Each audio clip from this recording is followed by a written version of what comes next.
어떻게 최고 인재를 얻는가에 대한 책이에요. 여기에 나와 있는 건데, 재밌는 부분은 사람들에 대한 어떤 인사결정을 하는데 세대에 따라서 변화가 있었다라는 겁니다. 그 부분이 되게 자세하게 나와 있어요.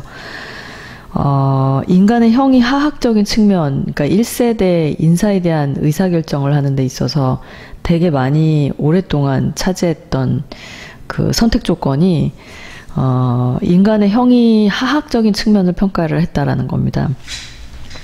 그게 굉장히 오랫동안 수년간 평가되어진 조건이었는데 우리는 이걸 physical strength, 육체적인 건강이나 강인함이라고 표현을 합니다.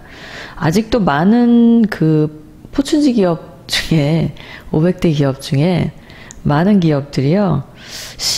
미국인 CEO들의 평균 신장 미국인들 평균 신장보다 6cm가량이 크다라고 하더라고요. 이게 그런 흔적이다라고 묘사를 하고 있는데 어쨌든 우리도 굉장히 체력 조건이 좋은 사람을 선호하는 성향이 있어요. 특히 이제 남성들에 대해서. 근데 2세대의 그 사람에 대한 인사결정을 하는 데 있어서 2세대, 그러니까 이걸 보통 20세기 초반이다 이렇게 묘사를 하거든요. 그때는 인간의 형이 상학적인 측면을 평가 기준으로 삼았는데 뭐가 중심이 되느냐면 그 사람의 과거에 대한 부분들을 평가를 했다라는 겁니다.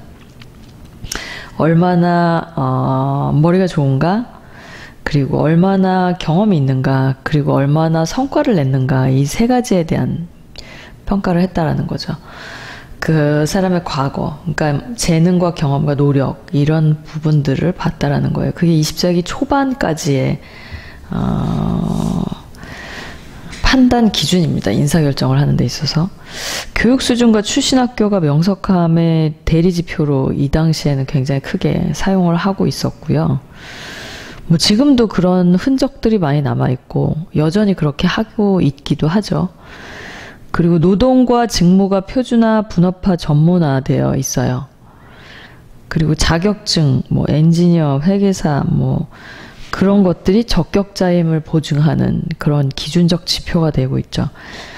이 시대에는 회사나 산업이 바뀌어도 해가 바뀌어도 직무 자체는 커다란 변화가 없었기 때문에 과거의 성과가 미래의 성과를 담보할 수 있었던 거예요. 그래서 그 사람의 과거를 평가 지표로 삼았습니다. 지금도 이런 업무들은 굉장히 많아요. 그리고 1980년대부터 2000년대 3세대 인사에 대한 의사결정의 표준이 변하기 시작하는데요. 그것 역시 인간의 형이상학적인 측면인데 이때는 그 사람의 현재를 평가하기 시작합니다. 그 사람의 현재를. 그걸 역량이라는 표현을 써요. 그러니까 지능보다 역량을 평가하는 거죠. 이게 좀 어려운데 지능, 스킬, 퍼포먼스를 연결하는 능력. 그래서 right combination and emotional intelligence, 정서지능이라고 표현을 하는데 그 사람과 기술을 함께 보는 게 지금 변하고 있다는 겁니다. 인사결정이 세대에 따라서 계속 변화하고 있어요. 그 부분을 이야기하고 있습니다. 그런데 이제 앞으로 4세대 인사결정은 어떻게 이루어질 것인가에 대한 이야기를 말씀드릴 건데 이것도 역시 인간의 형이 상학적인 측면을 보고서 인사결정을 하는데요. 그 사람의 미래의 능력을 보기 시작하는 거죠. 그게 가능할까요? 미래의 능력을 보는 게 가능할까요? 굉장히 쉽지 않을 거고요. 그거를 측정하는 표준이 아직까지는 개발되어 있지 않습니다. 사실 저는 이런 일을 해보고 싶어요.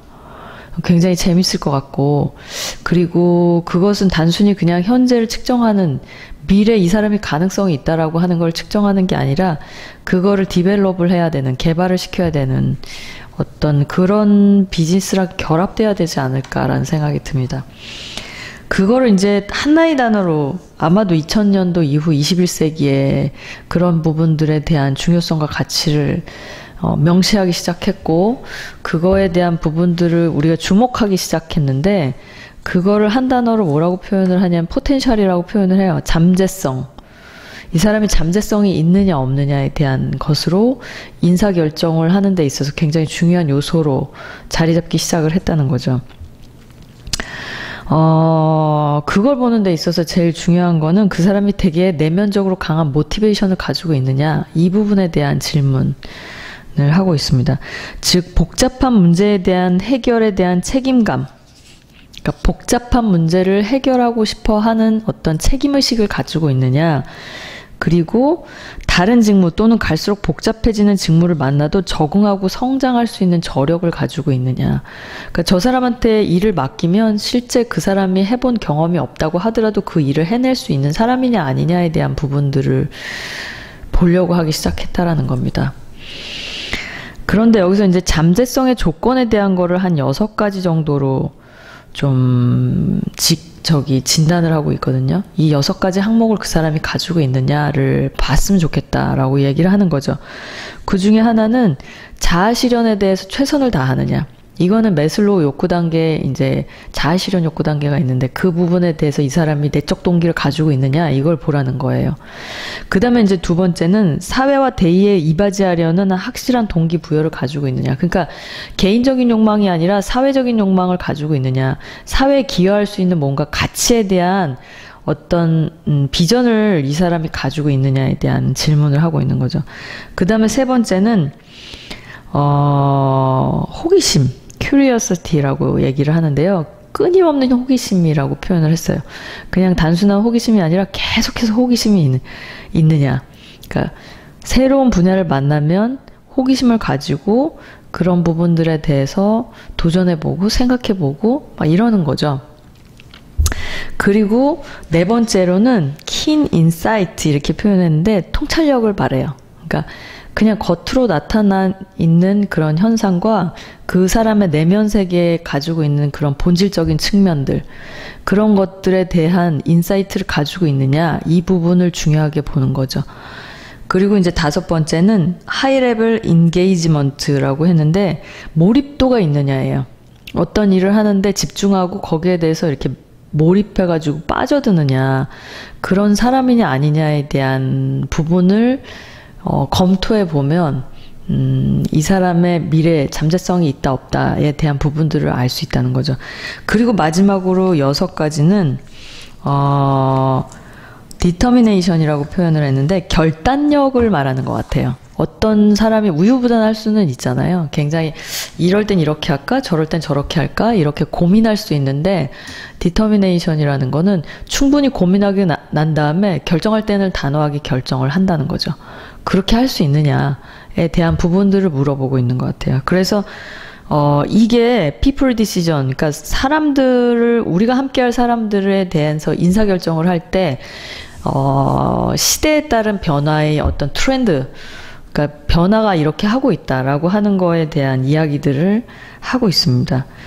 이게 되게 재미있다는 생각이 들었어요. 이게 일리가 있다. 이런 변화가 일어나고 있구나. 그리고 실제로 나도 사람들을 선택할 때, 그리고 우리가 사람들을 선택할 때 이런 부분들을 요구할 필요성이 있겠다라는 생각이 들었어요. 그리고 저 자신을 돌아볼 때도 이 6가지 포텐셜에 있어서 나도 이런 잠재성을 갖고 있구나 또는 이런 것들이 나에게 부족하구나 라는 부분들에 대한 자기 성찰도 가능하다는 생각이 들어요. 이게 된다면은 잠재성이 굉장히 커지지 않을까?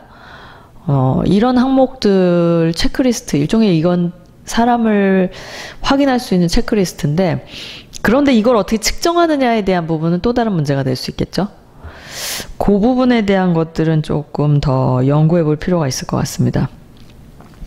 오늘은 여기까지 말씀드리겠습니다. 감사합니다.